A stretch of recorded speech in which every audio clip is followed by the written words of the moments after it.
ইমাম শাফি রহমতুল্লাহ আলাইকে প্রশ্ন করা হইল যে আল্লাহ বলতে যে একজন সত্তা আছেন, এটা আপনি কিভাবে বিশ্বাস করেন? এটার জবাব আপনি কিভাবে দিবেন? ইমাম শাফি রহমতুল্লাহ আলাই বলেন যে তুত গাছ নামক একটা গাছ আল্লাহ পাকে দুনিয়াতে সৃষ্টি করছেন।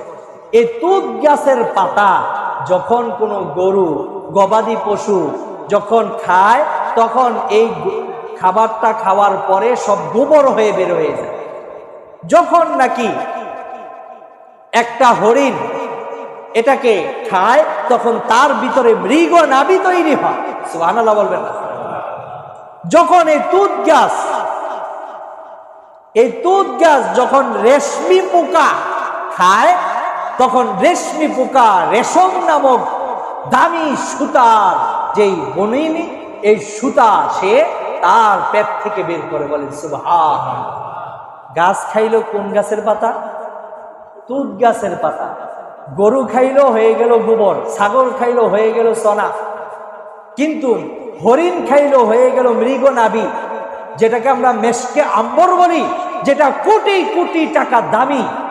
আর রেশম পোকা যখন খায়, তখন রেশমি সুতার যেই মূল জিনিস, এই মূল পদার্থ ও রেশমি পোকা তখন সৃষ্টি করে, তৈরি করে।